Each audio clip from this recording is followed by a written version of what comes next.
जैसे जैसे CLAT exam पास आ रहा है वैसे वैसे बच्चों का ये डाउट आ रहा है कि सर लॉजिकल रीजनिंग में स्पीड नहीं आ रही। तो अब देखिए जो हमारे क्लैट एग्जाम की लॉजिकल रीजनिंग है ये पैसेज बेस्ड है, तो इसके लिए कोई फॉर्मूला नहीं है, कोई मेथड नहीं है। लेकिन अगर हम कुछ बेसिक रूल्स, कुछ बेसिक प्रिंसिपल को अप्लाई करें तो हम इजिली पैसेज को समझ करके आंसर निकाल सकते हैं। जिसमें से सबसे पहला रूल है, अगर मान लीजिए आप कंक्लूजन निकालना चाहते हैं पैसेज से, तो अगर कोई भी ऐसा ऑप्शन आपको दे रखा है which is going against the argument, तो ऐसे जो कंक्लूजन होते हैं ये हमेशा गलत होते हैं। उसके बाद जो सेकंड और सबसे इंपॉर्टेंट रूल है, that is called as specific in case of general and general in case of specific. अब ऐसे पैटर्न पर क्लैट में बहुत सारे क्वेश्चन आते हैं। जैसे मान लीजिए आपको जो स्टेटमेंट है, जो इन्फॉर्मेशन है वो बहुत पर्टिकुलर दी गई और उससे जो कंक्लूजन ड्रॉ किया गया वो बहुत जनरल है, या आपको स्टेटमेंट जनरल दिया गया और जो आपका कंक्लूजन है वो स्पेसिफिक है। तो ऐसे जितने भी कंक्लूजन होते हैं, ऐसे जितने भी ऑप्शन होते हैं, उनको हम हटा सकते हैं। उसके बाद तीसरा और सबसे इंपॉर्टेंट रूल ये है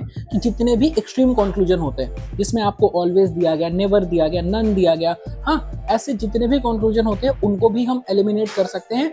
मोस्टली ये गलत होते हैं। और उसके बाद अगर मान लीजिए कोई भी ऐसा ऑप्शन है जो कंपैरिजन पे बेस्ड है, कोई भी ऐसा ऑप्शन है जो फ्यूचर या पास्ट की बात करता है, ऐसे सभी कंक्लूजन गलत होते हैं। अगर हम ये बेसिक चीजों को ध्यान में रख के पैसेज करेंगे तो जरूर आप देखेंगे कि आपकी जो पैसेज है उसको सॉल्व करने की स्पीड बढ़ जाएगी।